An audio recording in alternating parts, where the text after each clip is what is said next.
औज़ुबिल्लाहिमिनश्शैतानिर्रजीम बिस्मिल्लाहिर्रहमानिर्रहीम। Dear students, अस्सलाम वालेकुम। आपका आज का टॉपिक इंतहाई इंटरेस्टिंग है, बहुत ही इंफॉर्मेटिव है, क्योंकि एपॉस्ट्रॉफी ये टॉपिक जो है इसमें डिवीज़न है। बाज़ औक़ात किसी चीज़ की बिलोंगिंग्स, ऑनरशिप या पोजेशन को शो करने के लिए आप कॉमा लगाकर एस लगाते हो और बाज़ औक़ात आप ऑफ लगाते हो, जिसको हम कहते हैं का या की का तर्जुमा। का की से मुराद ये होता है कि फ़लाँ चीज़ उस शख्स की है। मिसाल के तौर पर नासिर का कलम, असद की घड़ी, उमर की नशिस्त, सीट वग़ैरह।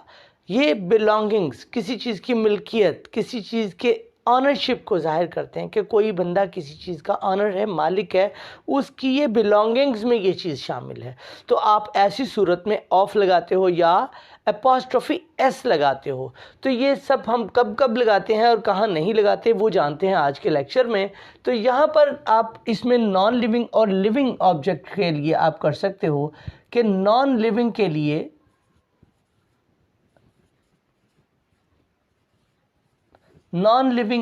लिए आप लगाएंगे ऑफ, और लिविंग के लिए आप लगाएंगे, लिविंग ऑब्जेक्ट्स के लिए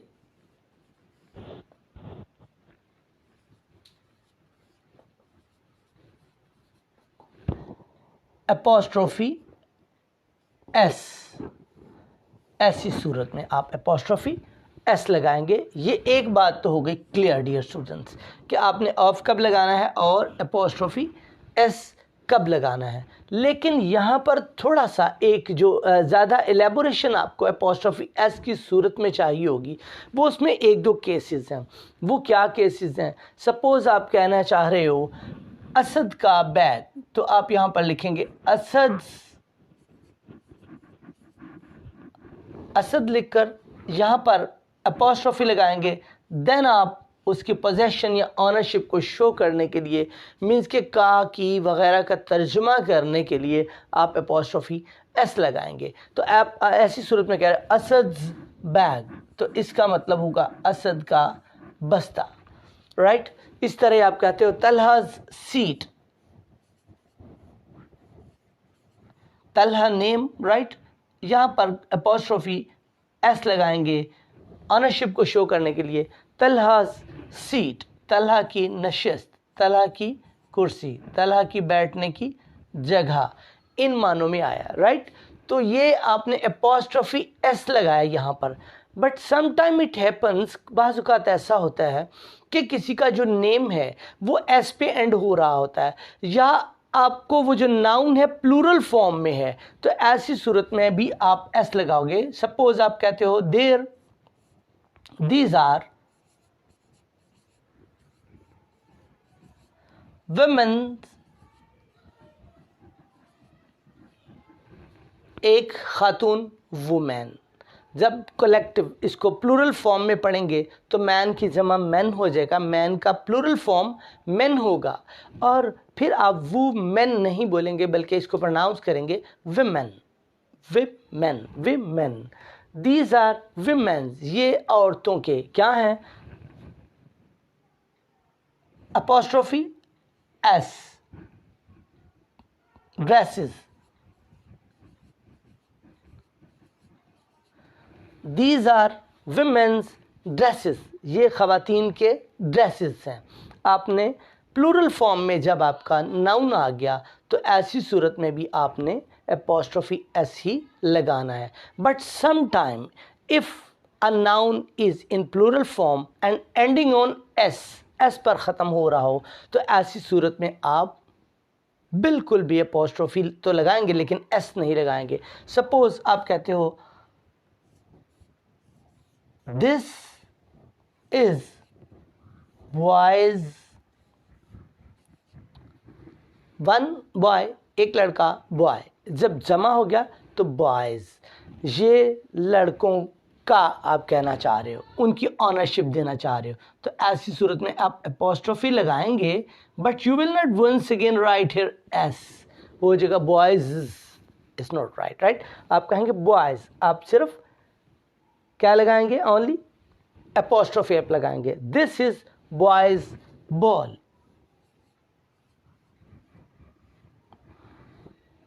ये लड़कों का बॉल है, गेंद है, right.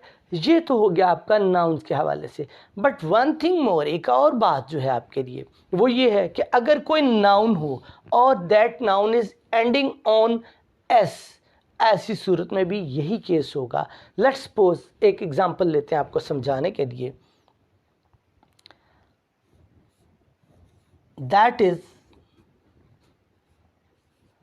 Anis is a name, noun or somebody.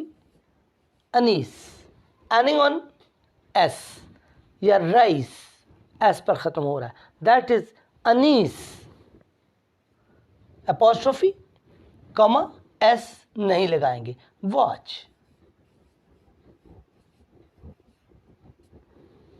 ये अनीस की, वो अनीस की, दैट इज अनीस वॉच, वो अनीस की घड़ी है, उसकी मिल्कियत है, उसकी ऑनरशिप में है, बिलोंगिंग है उसकी। तो ऐसी सूरत में आप एस नहीं लगाएंगे, सिर्फ कॉमा यानी अपॉस्ट्रोफी आप लगाएंगे। तो डिफरेंस आपने दोनों में देखा कि लिविंग के लिए अपॉस्ट्रोफी एस लग रहा है, जबकि नॉन लिविंग के लिए आप ऑफ लगा रहे हो, उसकी मिल्कियत, उसकी ऑनरशिप को शो करने के लिए। आप कहना चाह रहे हो मेज़ की टांगें, सपोज, ठीक है, तो आप क्या कहेंगे, लेग्स ऑफ द टेबल। आप बिल्कुल ऐसे नहीं कहेंगे। अगर आप ऐसे कहेंगे मेज़ की टांगें और आप ऐसे कहेंगे टेबल्स लेग्स, मेज़ की टांगें, तो ये आपका सेंटेंस इनकरेक्ट होगा, राइट। सो जो आपने काम करना होगा बिलोंगिंग को शो करने के लिए, पोजेशन या ऑनरशिप को शो करने के लिए, और वो चीज़ नॉन लिविंग होगी, टेबल एक नॉन लिविंग यानी बेजान चीज़ है, तो उसकी मिल्कियत के लिए आप ऑफ लगाएंगे। ये बात आपने जहन में रखना होगी। आप कहना चाह रहे हो इस कमरे के पर्दे, सपोज, तो आप इस कमरे के पर्दे, the rooms, the curtains of this room, the curtains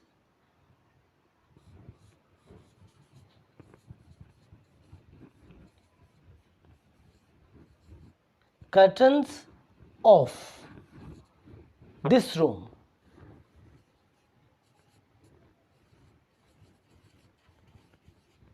तो फिर इसका मतलब होगा इस कमरे के पर्दे, the curtains of this room. आप ऐसे नहीं कर सकते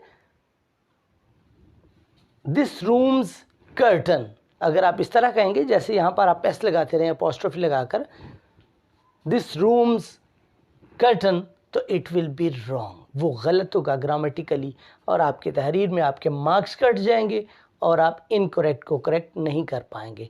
ये डिफरेंस आपको समझना होगा, और मुझे उम्मीद है ये आपको अच्छा लगा होगा, आपको वाज़े इन दोनों में डिफरेंस पता चल गया होगा। अगर आपको अच्छा लगा तो आप लाइक कीजिए, शेयर कीजिए और सब्सक्राइब कीजिए हमारे चैनल को, ताकि ये प्रमोट और इल्म की रोशनी फैले, और इसमें आपका साथ चाहिए। Hope for the best, see you in next lecture. Allah हाफिज़।